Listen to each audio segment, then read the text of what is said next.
All right, welcome. In this video, we are going to review the gas laws in order to prepare for our assessment. So here's an overview of the gas law learning targets here. We want to be able to explain gas pressure in terms of movement and collisions of gas particles.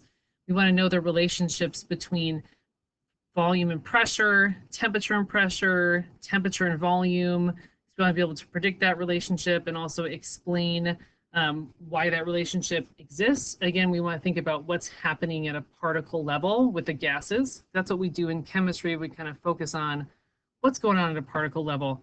And then we want to be able to also model it. We want to be able to draw particle representation to model these behaviors. So this is from page 9 in your OneNote. And let's take a look at some variables. Let's make some comparisons.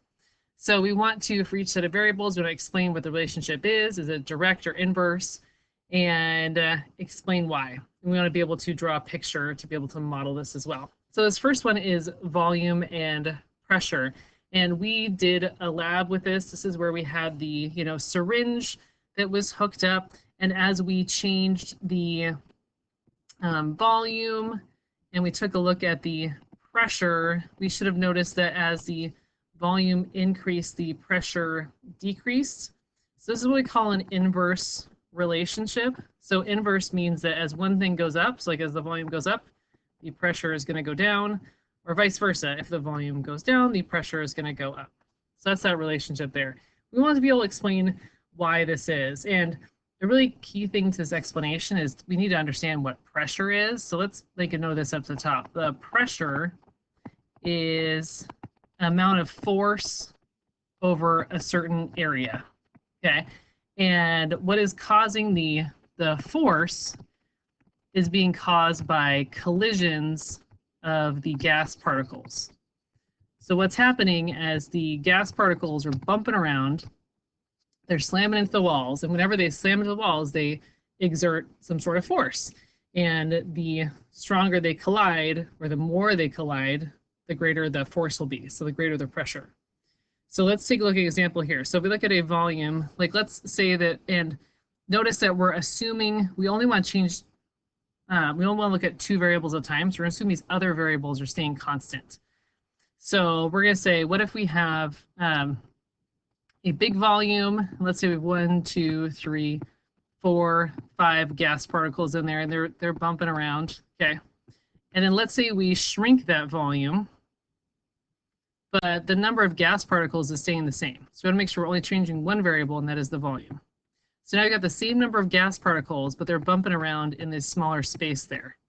So we've got the same number of particles.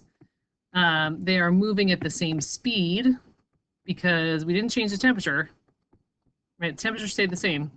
But now what's happening is they are in a smaller volume. So as a result, you've got the same number of particles in a smaller space. They're going to collide more often. And when you have more collisions, you're going to end up with more pressure. So anything that is going to increase the number of collisions is going to increase the pressure of a system. And if you're writing this on a test, you would want to write this out in full sentences. I'm talking verbally, so I'm not writing full sentences as I am talking. Okay, so there we go. Now let's look at this next one, temperature and pressure. This is also something we did in the lab. In this case, what you should see is if we looked at the temperature versus pressure, is that as the temperature increased, the pressure also increased. So this is an example of a direct relationship. So as temperature goes up, the pressure also will go up. And so if we look at what's happening here, in this case, the volume is going to stay the same. So we're going to have two containers that are the same volume. They've got the same number of gas particles in there. I'm going to draw 4 gas particles this time. And what's different about them, here's the low temperature, and here it is at a higher temperature. At the low temperature, we're going to use arrows to show how fast they're moving. So in my model, I'm going to show my length of arrow is going to correspond to the speed of the particles. So temperature is going to be related to the speed of the motion of these particles. So at a lower temperature, the molecules are going to be moving slower. If we were to increase that temperature, these molecules would be moving faster. Boom, boom, boom. So high temperature, they are moving faster. And if you've got the same number of particles in the same space, but they're moving around faster, you're going to end up with more collisions. They're going to bump into the wall more frequently, right? Because they're moving faster. They're also going to actually bump into the walls harder. So they're going to bump into the walls with more force. So that also will help increase the pressure. So that is why when we increase the temperature, you will observe more pressure because you get the same number of particles moving around faster. They're going to collide with the walls more often. All right, now let's look at temperature and volume. Let's assume we got a constant pressure and number of particles here. So with this one, you might imagine what would happen if you took a balloon and you were to heat it up. Okay, so you've got your balloon here at a lower temperature and you were to increase it to a higher temperature. What we would notice is we should notice that as the temperature increases, we will have a larger volume. Okay, so that looks like it is a direct relationship. As the temperature increases, the volume will increase. Where you also may have seen this in real life is the opposite. So if the temperature decreases, the volume will decrease. Like this is something you might notice with perhaps like bike tires or something on a cold day. They might seem to be a little bit deflated. We also observed this when we did the liquid nitrogen demo. If you think about what happened when we stuck the balloon in the liquid nitrogen, right, and it shrank right down. So the temperature decreased, the volume decreased. And if we think about what's happening here, again, the number of particles is staying the same. So like 1, 2, 3, okay, 1, 2, 3. At a lower temperature, they are, moving slower. Okay, at the higher temperature, they are moving faster. And when they move faster, you have, more collisions and more force then, basically, more force pushing on the inside of the balloon there. So what happens is when your temperature increases, these molecules inside start moving faster. They're going to push the balloon walls out. Balloon walls. And they will actually do that until they reach the point where the pressure inside is now the same as the pressure outside. So as long as when the particles inside, when they're moving faster, when they're pushing more than the particles outside, that balloon's going to grow. At some point, the total force inside is going to be spread out enough to equal the force outside, and that's when the balloon stops growing. But the key thing here is that when you increase temperature, you're speeding up the molecules. They are going to be colliding into those walls more. They're going to be pushing harder on the inside of that balloon, and that's going to cause the balloon to expand and have a bigger volume. Let's look at this last one, number of gas particles and pressure. So we have not done a lab with this one yet, but let's imagine it. We have a fixed volume, fixed temperature. So we'll say these are the same two volume. Over here we got 1, 2, like 3 gas particles, and over here we got 1, 2, 3, 4, 5, 6 gas particles. So imagine same volume. We've got the same temperature, so the molecules are moving with the same speed. But what we will see is that, let's draw some arrows here. I'll try and show them moving about the same speed. And what we'll observe here is, since over here in this box on the right that has more gas particles, it's going to result in more collisions because you got more particles bumping around. So they're going to collide into the walls more often, and that's going to cause a higher pressure.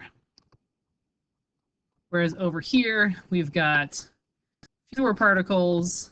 We're going to result in fewer collisions. And that's going to give you, less pressure. And I will also have a version in OneNote with this written out in complete sentences. If you prefer reading complete sentences, this is more if you're, this might help for verbal processing. Okay, and then another question here on this review page, what does KMT stand for and what are some of its important components? So just think back to like, what's the behavior of gases? I'm going to go back and review lesson 3, and also like lesson 3 and 3B is where we saw this. So we talked about the main properties of gases. Key thing is they're in constant random motion. They bounce off each other, and with the walls of their container, that's the source of pressure. They have volume, they take up space, but they can be compressed. So that means that you can have, a gas sample. Well, that's like, here, let's look at this example right here. This is an example of compressing a gas, where you'd have the same number of gas particles in a smaller space. This would be compressed into a smaller volume. And they're not all moving at the exact speed, but the average speed of the particles increases when the temperature increases. And there's this simulation on page 3. There's a link there, and there's also a link we did in some review in class. It can be helpful to go back and take a look at this. You can see this gas behavior. Okay, so like if we were to pump in some gas, we can see, you see how they're moving in a straight line until they collide with the walls, and then they will bump around and change direction. So this random motion. So they move in straight lines, so they bump into something, that'll cause it to change direction. Notice as a result, they spread out. Notice how they're not all going at the same speed. But if we are to heat the sample, let's imagine we're going to apply some heat here. We will notice that on average, the particles will start moving faster. So the temperature is related to what we call the average kinetic energy. So it has to do with like how fast the particles are moving. So I encourage you to use this to review as well and play around with some of these variables. What happens if we heat it up? What happens if we cool it down? Okay, and let's look at one more thing, looking at conclusions. So here's an example of a conclusion, and conclusions should have claim, evidence, and reasoning. So what thing is this conclusion missing, or lacking a little bit here? And that would be the reasoning piece. So for the reasoning, we want to, our goal is to, explain the chemistry behind what is going on here. So in this conclusion, the person had a good claim, so they had a clear claim here. They said that as the temperature increases, the pressure increases. They did a good job including evidence. But what's missing is an explanation of what's going on. They just simply restate that as the pressure goes up when the temperature goes up. But we want to state why. So for example, we can say that as the temperature increases, the average speed of the gas particles increases. As a result, they collide more often with the walls of the container, and that results in an increase in pressure.